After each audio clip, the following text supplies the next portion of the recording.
Bienvenue dans le premier jour de Lettermas.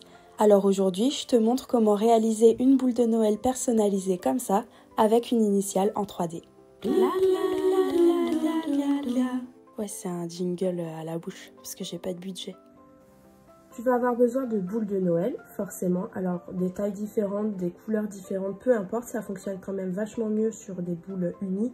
Donc, évite, si tu as des Pères Noël dessus, bah non, on va pas pouvoir redessiner dessus. Ça peut être en plastique ou en verre, on s'en fout. Ensuite, tu vas avoir besoin d'un crayon, un crayon qui va écrire sur du verre. Alors moi j'ai un Stabilo All, c'est un crayon aquarellable en fait, mais il se trouve qu'il écrit pas mal sur le verre, ça peut nous aider à faire des repères. Et sinon j'ai testé, ça fonctionne aussi avec les Stabilo Woody. Tu vas avoir besoin d'un anneau en polystyrène ou en tout cas un truc qui va te permettre de servir de support. Donc si c'est un rouleau de scotch, ça fonctionne aussi, c'est juste pour stabiliser notre boule, tu verras. De quoi nettoyer ta boule. Alors on va vraiment beaucoup dire boule dans ce tutoriel. Moi j'utilise de l'alcool à 70 avec un petit chiffon. Forcément des feutres pour dessiner sur ces boules. Et là, je te recommande des feutres acryliques ou des feutres à base d'huile. Donc typiquement, les Posca, ça fonctionne très bien. Je te mettrai en description des références où tu pourras venir piocher parce qu'il y a vraiment plein de marques qui font des feutres qui fonctionneraient très bien avec ce principe. Des petits cotons-tiges, ça c'est pour essuyer les erreurs. Et du ruban ou de la ficelle, et ça va être pour accrocher la boule un peu joliment dans le sapin. Donc pour commencer, je vais m'assurer qu'il n'y a pas de gras ou de film sur ma boule. Pour ça, je vais juste mettre un tout petit peu d'alcool comme ça et je vais lustrer ma boule. Et ensuite, on va créer nos repères. Parce qu'on ne va pas se lancer directement dans la création de notre lettre parce que ce serait vraiment trop intimidant. Donc, on va utiliser là le Stabilo ou en tout cas quelque chose de gras de cireux. Donc, peut-être que ça pourrait fonctionner avec des pastels gras par exemple. Ce qu'on veut, c'est que ce soit vraiment très très fin parce qu'on veut que ce soit très délicat et que ça ne se voit pas à la fin. Et donc, je vais tracer un trait qui va relier le sommet à la partie basse. Donc, on veut que ce trait, il soit assez droit. Si besoin, tu peux par exemple t'aider d'une ficelle ou d'un ruban. Moi, je le fais à la main parce que qui a ce time? Et donc, du coup, j'ai un premier repère. Donc là, tu vois, j'utilise mon anneau pour vraiment soutenir ma boule, pour pouvoir la manipuler. Ce sera encore plus pratique quand je vais dessiner dessus.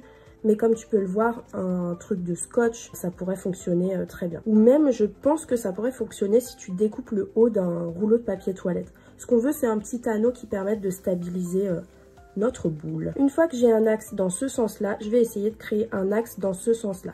Donc l'idée, c'est qu'il soit ni trop bas ni trop haut. On veut qu'il soit vraiment à la jonction, qu'il soit vraiment genre comme si c'était l'équateur quoi. Donc pour ça, je me mets au-dessus, j'essaye de l'avoir face à moi, de façon à ce que par rapport à mon œil, j'ai pas la partie haute qui soit trop derrière ou trop devant. Donc là, moi, c'est bien aligné et le centre, il est à peu près ici. Et donc, je vais essayer de tracer un trait à peu près droit. Quand je suis satisfaite et que j'ai mon repère comme ça, ce que je vais faire, c'est que je vais commencer à structurer, à dessiner ma lettre en fait. Donc, je vais prendre une initiale. Moi, je vais faire un A. Et la clé, ça va être de ne pas le faire trop haut. Parce que si je fais vraiment une méga lettre comme ça, le problème, c'est qu'il va y avoir une distorsion de ouf avec la sphère. Donc, on va essayer de partir sur une hauteur comme ça. Comme ça, on est sûr que ça reste bien entier quand on l'a de face. Donc, hop. Mais en gros, ma lettre, elle fera cette hauteur-là maximum. Et ensuite, je vais dessiner grossièrement ma lettre. Donc, en lettre bâton. Si t'es comme moi sur transparent, tu peux faire une autre couleur. Donc là, on peut voir que j'ai un repère global. Et je vais épaissir chacune des parties. Hop. Je suis vraiment en train de gribouiller, mais en fait, je suis en train de construire une lettre qui soit bien épaisse et très simple. On veut vraiment pas se prendre la tête à faire une lettre compliquée ou quoi. C'est déjà bien assez casse-couille d'écrire sur une boule, sur une sphère. Donc on va pas se casser la tête à vouloir quelque chose de trop compliqué. De toute façon, on va rajouter la 3D.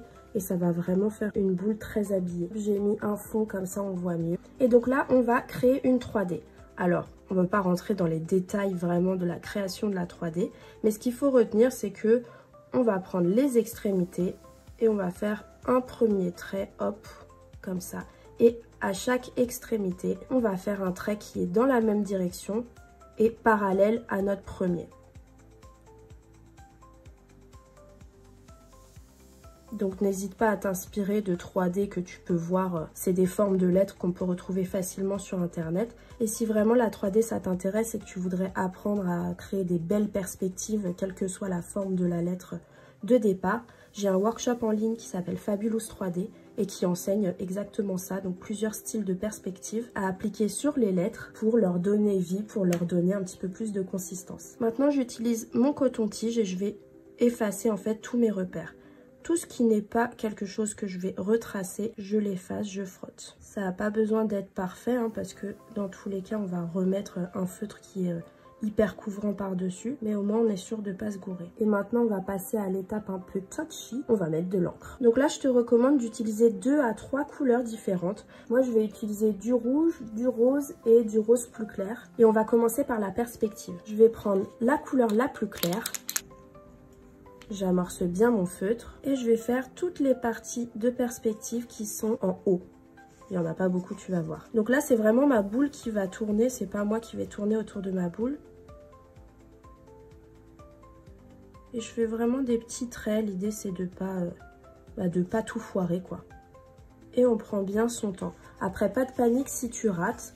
Tu peux utiliser un petit coton-tige avec de l'eau. Lorsqu'il est pas sec, le Posca il peut s'effacer. Donc n'hésite pas à reprendre doucement.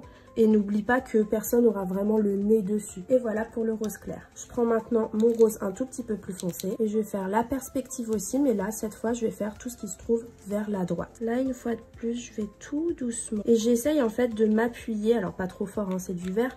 Mais de m'appuyer pour tracer des petites portions de traits.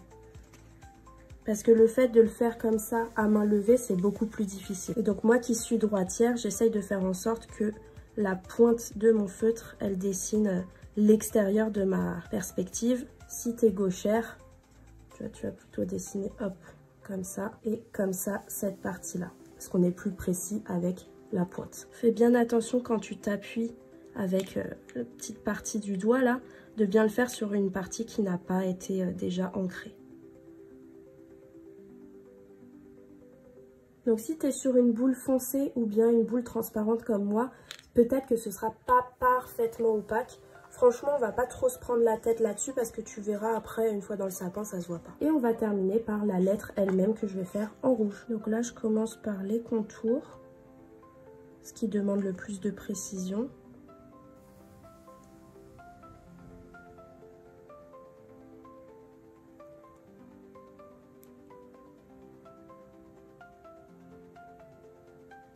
Et l'avantage de terminer par la couleur de la lettre elle-même, c'est qu'on peut venir parfaire notre perspective, nos traits, notre jonction en fait entre les deux. Alors si tu utilises des feutres comme ça, acryliques à base d'eau, comme les Posca, comme les Schneider, on a quand même un rendu qui peut un peu se griffer, s'abîmer. Donc c'est des boules que tu vas ranger avec soin. Tu peux les mettre dans un petit sopalin. Par contre, si tu utilises un feutre plutôt à base d'huile, comme les Sharpie, comme d'autres feutres de la marque Schneider, là c'est beaucoup plus résistant. Donc on laisse un peu sécher. Là ça paraît très orangé, ça l'est un petit peu moins dans la vraie vie, heureusement, car c'est plutôt moche. Et une fois que c'est bien sec, ça devrait être mat. Tu peux laisser comme ça. Moi je vais rajouter des tout petits détails, je vais rajouter des points à l'intérieur du rouge avec un feutre blanc. Et je vais rajouter quelques points blancs à l'extérieur, juste histoire de faire en sorte que même si la boule elle est légèrement excentrée, bah c'est quand même joli. Et je vais mettre un petit ruban. Je vais virer ce lien là. J'aime bien faire quelque chose de très très long, comme ça après je peux éventuellement le raccourcir. Et je fais un petit nœud comme ça, pas trop court mais pas trop long non plus, sinon la boule elle va descendre à 10 km de la branche, ça c'est moche. Et je coupe en diagonale, c'est plus joli. Tu peux même couper en pointe si tu y arrives, c'est encore plus joli. Et voilà, notre boule terminée. J'espère que ce tuto t'a plu, que tu vas t'amuser à le faire chez toi et n'hésite pas à partager ce que tu as créé sur Instagram en me mentionnant parce que j'ai trop envie de la voir moi ta boule. Allez c'est bon, c'était la dernière fois que je disais boule.